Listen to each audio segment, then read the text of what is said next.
Welcome to this week's Eccentric Minute, brought to you by Eccentric.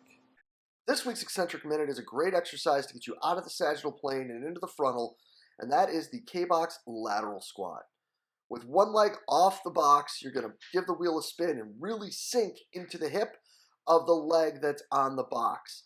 While you're doing this, you want to try to keep that back leg straight to really stretch out those adductors and really drive your pelvis as hard as you can up and over to the side off the box. Make sure you give yourself a counterweight with this, because when you give the K-box a good push here, it's going to want to give a little bit. So make sure you set yourself up there. But this is really an awesome exercise, again, to get you out of that sagittal plane, open up your hips. Guys, give this one a try. I'm sure it's one you're going to love.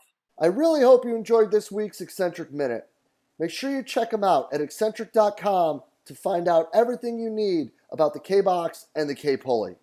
Being a strength and conditioning professional requires constant pursuit of better knowledge, better methods, and better means. But what if there was a place where strength and conditioning coaches could learn from some of the most innovative practitioners in the world, such as Jeff Moyer, Lachlan Wilmot, William Wayland, James the Thinker Smith, and Kirwenham Flatt? Well, you could find multiple lectures from each of these top-level coaches and a few lectures and examples from yours truly as well, all in the Strength Coach Network. The Strength Coach Network is going to bring you well over 100 different lectures from some of the top practitioners in the world to be your one-stop shop for your continuing education and professional development. So hop on over to strengthcoachnetwork.com/CVASP today and get your 48-hour trial for only $1. That's strengthcoachnetwork.com/CVASPS to get your 48-hour trial for only $1. I look forward to seeing you in the Strength Coach Network. Rob, great to see you, man. So glad we could get this down. So fired up for you to spend some time with us today. Man, pleasure. It's definitely a pleasure to be here, sit with you and talk to you, man. I feel honored. I've been a big fan of the show, so to finally, be here with you, hey, my day's made. I could 2021. If it doesn't get any better than this, it's already good enough for me. Well, I appreciate that, my friend. But before we dive too far into what we want to get into today, let's let the 3/4 of a human being who may not know, who is Rob Harris? Where are you at? And how'd you get out there? Man, Rob Harris, I'm the head strength and conditioning coach for University of Kentucky men's basketball. And I've been here for the last 7 years. This year coming up will be my 8th season. I grew up in Louisville, Kentucky. So grew up a Louisville fan. How about that? And now I'm working at Kentucky. So I always tell people that when I go home for family events, they make me eat last. They try to sit me at the table with all the kids and stuff like that. You know what I'm saying? So they don't show me any respect. But I grew up in Louisville. I have a bachelor's, master's degree. I've worked at various places, from interning with UK football, interning with Ohio State football. Spent a couple of years with the Cincinnati Bengals, and then moved my way from there down to Arkansas. I worked with their football program for a year and a half. And then now I'm here in Lexington. And, I've been here, like I said, for the last 7 years with my lovely wife, Maria, and my 2 daughters, Anaya and Alea, who are in 8th grade and 5th grade. So they are keeping me on my toes. That last part is probably the most important part of who Rob Harris is. Yeah, man. And I wish people really understood that you're not joking about your family when it comes to that rivalry, because I think that this is one of the most misrepresented and underappreciated rivalries in all of college athletics. Oh yeah, for sure, big time. I mean, I grew up huge fan of the rivalry. You know what I mean? I was one of those who hated Kentucky. It's funny because I talk to Derek Anderson all the time. Derek Anderson, he's from around the same area I'm from. And I was telling him how I used to see him as a kid back in the city, didn't like him, didn't want to talk to him while everybody was trying to get his autograph. And I was like, he played at Kentucky, so I didn't want to be bothered with him. But, to be a part of that, man, is something special, definitely for me. Yeah, man. And I think that one thing that's really cool that we got to touch upon a bit, this past fall Hmm. is that you are in a unique situation in the world of college basketball. Like it how you are able to build relationships with guys so quickly is something that has really been your calling card to success and longevity with Big Blue Nation out there with these guys. Hmm. So let's get into that a bit. Let's talk about dealing with the top 1% of the 1% and how there are ways to get into the mind and into who these young men are to help really build that relationship to get them to grow and develop off the court. Yeah, man. I mean, you know, one of us as human performance, athletic performance, strength and conditioning, however you want to title it. You know, I originally got into this business because I was a really good athlete, but I never had anybody to show me like the proper way to work out or to lift weights. I played small Division II football. So, I remember doing leg curls on a machine and the thing was so bad that I ended up like getting cuts and scars on my Achilles from, just how terrible the equipment was. So, I always wanted to work in the weight room because I'm just like, man, I feel like as a strength coach, that's somewhere you can make an impact hugely, not only on someone's athletic performance, but also just them as a human being. And, we're the guys that are with them from day one to day 365. You know what I'm saying? Like, we are here from the first time they step on campus. When coaches are out recruiting, we're here. You know what I'm saying? When we're waking up early in the morning to eat breakfast with the guys, we're the ones that are there. You know what I'm saying? Even if it's dinner, if it's having to go grocery shopping with the guy, we are the ones that are there day in and day out. You know what I'm saying? And so for me, I always want to make sure guys know that Rob Harris cares about you individually and not what you do on the court. Um, and I think for me, that's been one of my calling cards, one of my passions, and one of my purposes for being here on earth is, to help mold and be that example for these younger now men. But even if I was in a situation to work with young women, it would be the same. And so for me, my job goes well beyond the weight room. You know what I'm saying? Like, my job is to help you change habits. I love, like, one of the guys that I always use as example is Isaiah Briscoe. Rough, tough dude from Jersey. Uh, I would never ever forget it. He came in the summer. We had already trained for a week, so we missed the first week of summer training. He got in on like a Friday or something like that. And as you know, you got to go through the whole process of the physicals and all these other things that they have to do in order to work out with us. And that Saturday, I came in and it was just he and I in the weight room. And so, we're talking, I'm taking him through things just to kind of show him how things will be for the following week. And so I was just like, man, how's your work ethic in the weight room? And I would never forget. He was like, Rob, I'm not gonna lie to you. I hate this shit. Like, that was his response. He was like, I don't like the weight room. And so I was like, I said, I will put any amount of money. Now, obviously, we didn't bet, but I said, I will put any amount of money on it that you are going to love it by the time you leave here. And so I, he was a guy who he needed to kind of cut weight a little bit.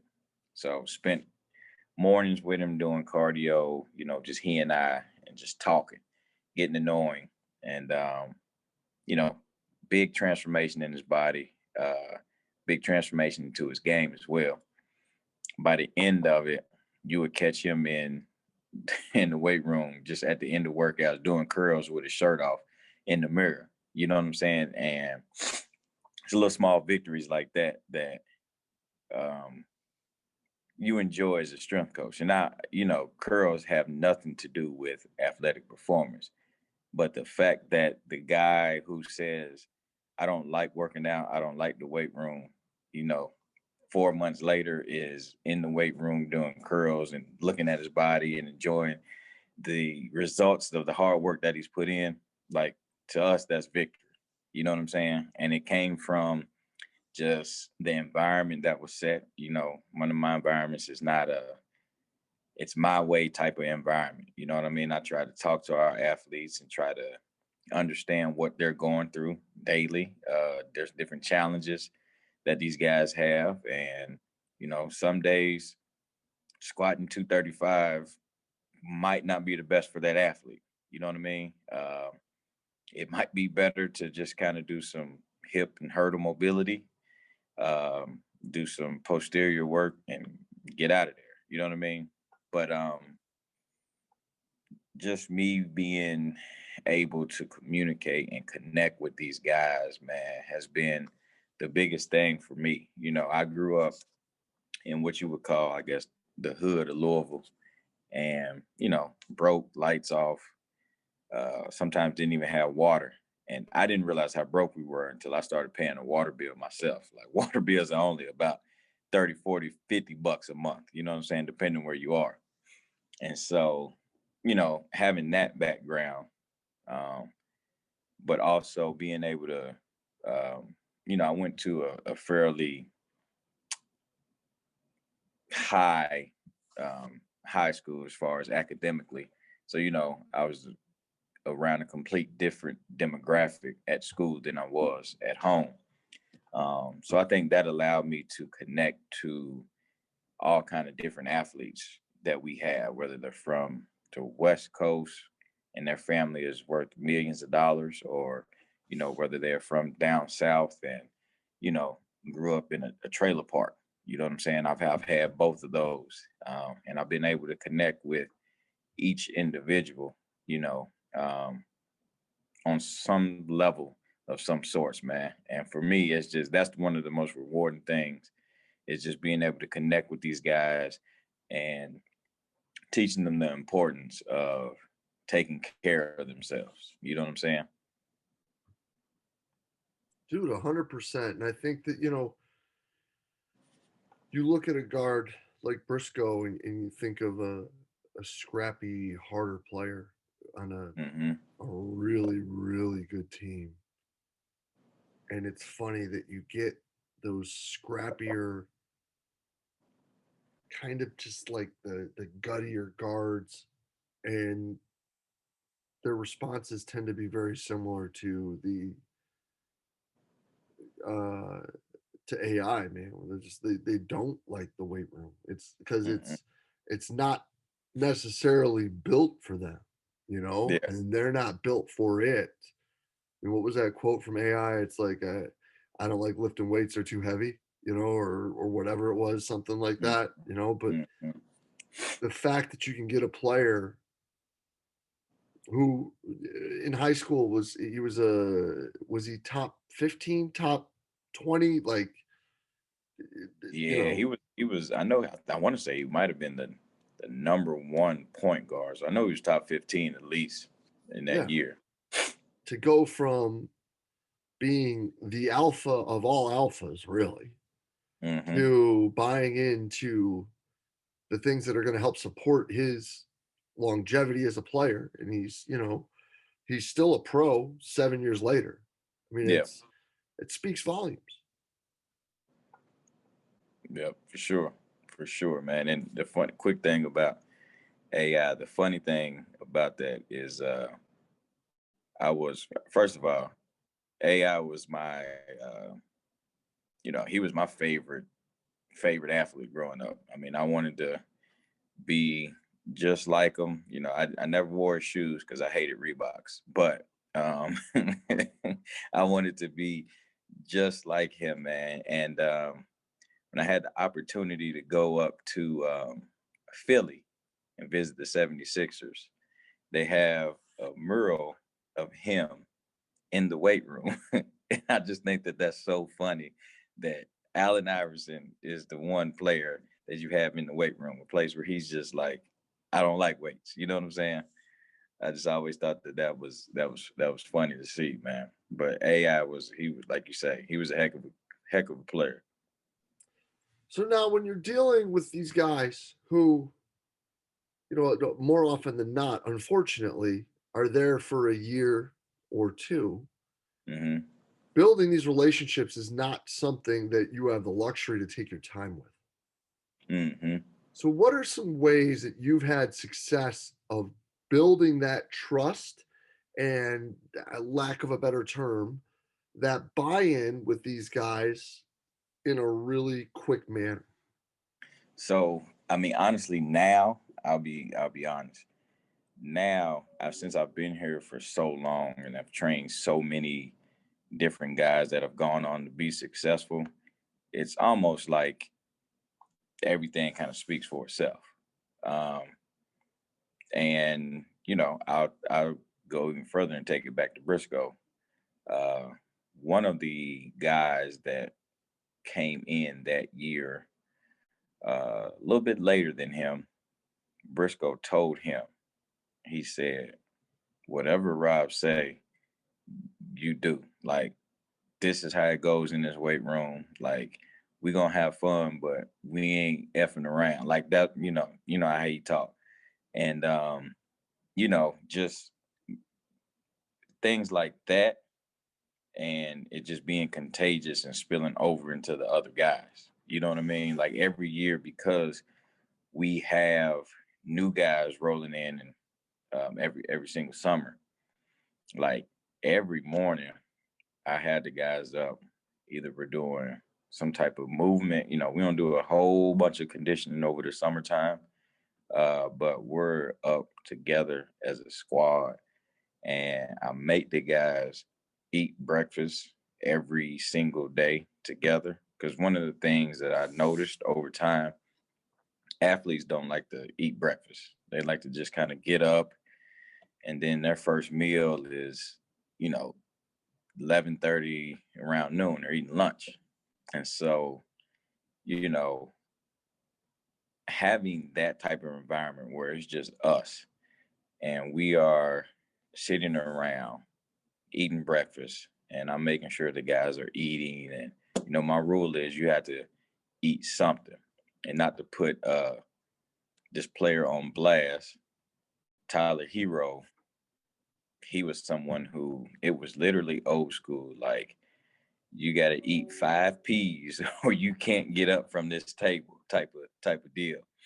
And he would sit there with his banana and the cereal, just look at it and be on his phone.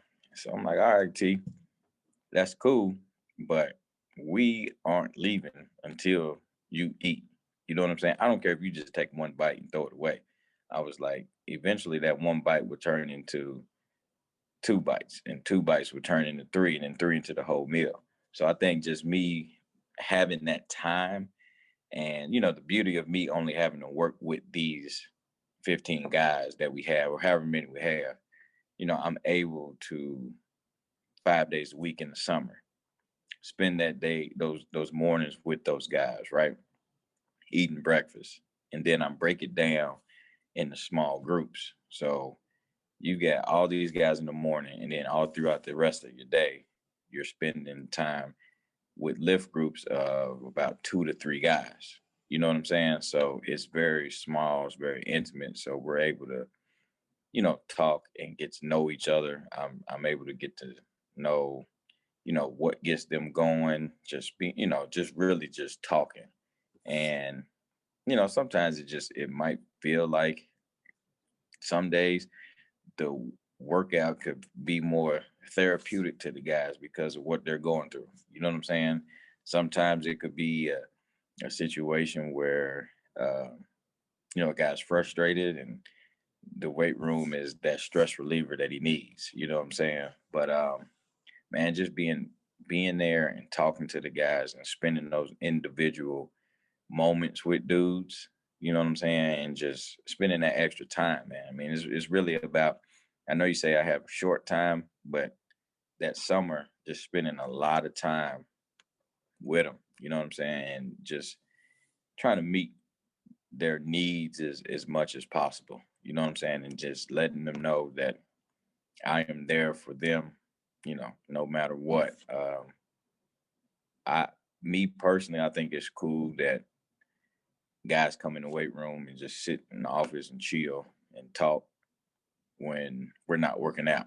You know what I'm saying? Or a guy will be walking by, grab a shake and yell in the weight room and just, so those to me are my victories as a strength coach. You know what I mean? Like if I had an environment where guys didn't want to see me or just walking by the weight room and giving me the middle finger and you know what I'm saying, not paying me any mind, then that's when I feel like I have failed as a strength coach. 100%, man. And I think too that one thing that you're touching on there that's really important is, and something that even more like with basketball players, I think is becoming more and more important is that development of routine and Mm-hmm. changing some of these things that they've avoided for so long that really have a dramatic impact on not even just performance, just like their health and wellness in general. Yeah. Yep. For sure. For sure, man. I mean, like you said, you hit it right there. Just, you know, um, my biggest thing for me is to teach guys habits, healthy habits that they can take on to the next level because, most of our guys are going to be here for a year, maybe two. And, you're going to a grown man's league. You know what I'm saying? Your teammate has, kids and a family and they're trying to survive and make it. And you don't want to mess up. They're not going to let you mess up their team. You know what I'm saying? Because they're trying to provide for their family. So you got to learn quickly to grow up. You know what I'm saying? And you've got to learn quickly that breakfast is important. You've got to learn that stretching is important. These extra yoga sessions where, you think it's funny or whatever, like those things are very important. You taking care of your body, recovery, sleeping, all of these things are very, very, very important. And trying to fit all of that into uh, 1 year for these guys is it's a lot. Like I literally will, look up at the end of the year and I'm just like, whew, it's just like I feel like I've ran a, you know, 30-mile race or something. Um, you know what I mean? It wears you out. You know what I'm saying? And Oh, 100%. in a good way. 100%. And I think though that with that, right, like the fact that you start to see those little changes and those little improvements are what make you want to run the race again. Yeah.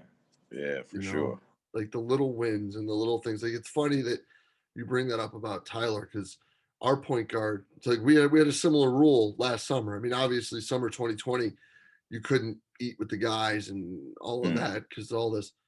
But that was a rule. Is it's like, yo, if you don't eat your vegetables, you don't get in the car and get a ride over to the facility. Like you got to walk.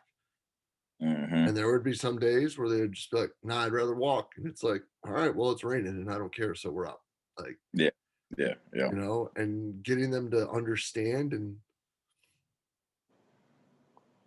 and see the big picture as to how it can affect them long term is is really almost better than anything else.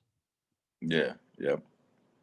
Oh yeah, for sure, man. I mean, what we do is not about the now. You know what I'm saying? It's definitely about the longevity and later in life. Because I have a guy who's retired from the NFL, um, and he just talks to me all the time about, I mean, his habits and what he does on his daily. And he played 10 years in the NFL on the D line, and he just talks about how his body still feels good. He still feels great. You know what I mean? He doesn't feel like beat up to a point where, he's not going to be able to move around with his young sons that he has and things like that. So, I mean, again, it just goes back to those relationships and guys putting that trust into you, um, and you putting your all into the guys. Like one thing I learned early on is that it is not about me, like at all. It's not about me getting the recognition for training XYZ player. It's about these guys. They are what makes us go. These guys are what puts food on my table. You know what I'm saying? So I'd be an idiot to think that it's my way or the highway to take that approach with the athletes that come through uh, under me. Yeah, and I think that, even more so nowadays, that whole idea of autonomy and athlete involvement in the programming is becoming more and more, is mainstream the right word? But like something that's more accepted, right? Yeah, Because yeah. of how the 21st century athlete is. And so, what are some ways that you found that to be impactful and successful? What are some things that have been ways that you've kind of navigated that to make sure that not only you're giving them what they need, but you're making sure that, in a sense, I think basketball players also need to at times be protected from themselves. Hmm. So, Yeah. what's some ways you've had success with that? So honestly, man, I think that some of the ways that we've had success with those guys, and I'm going to give a shout out to our our guy, your guy, Chris Morris, our sports science guy, because I think he does a great job of putting so everything is visual to this generation. You know what I mean? Like everything is like quick. You know what I mean? You look at ads on social media, they're like a minute or less, or 30 seconds or less, or whatever. So I think just getting our guys to understand why we are doing what we're doing in the weight room, to understand why you're wearing this modality in practice and in games, and why we are lifting with this machine or doing these different jumps in the weight room to see where your performance is. You know what I mean? And we try not to be like to go overkill with the guys and make them feel like they are some research rat in a lab or something like that. But just having that instant feedback and Chris dumbing it down to me, so that way I can dumb it down even more to our players to understand, like, okay, so I did this amount of work and I should probably get this amount of sleep or this amount of calories after a practice or things like that. Like, I think Chris has helped me so much with the buy-in from a sports science standpoint. Because even for me, you know, I was very, very, very old school. Like, we don't need this science stuff. Chris, get out of my office. Like, you know what I'm saying? That was they used to be me. But him just continuing to educate me and me trying to utilize him and all the different things that he has to offer. Um, I think that it's helped our guys to understand the why. You know what I mean? Like, why are we doing this type of lift after the day after a game, as opposed to why are we doing this type of lift 2 to 3 days prior to a game? You know what I'm saying? Why am I taking this type of shake prior to practice as opposed to why am I having this type of shake post practice? You know, things like that. So I think just the educational piece between myself, Chris Morris, and our nutritionist, Monica Fowler, you know, I think that me being that piece to kind of integrate all of us together, and even our athletic trainer, Jeff, it's like it does one heck of a job to get these guys to understand how there's so many different pieces to your success other than just rolling the ball out there and going and hoop.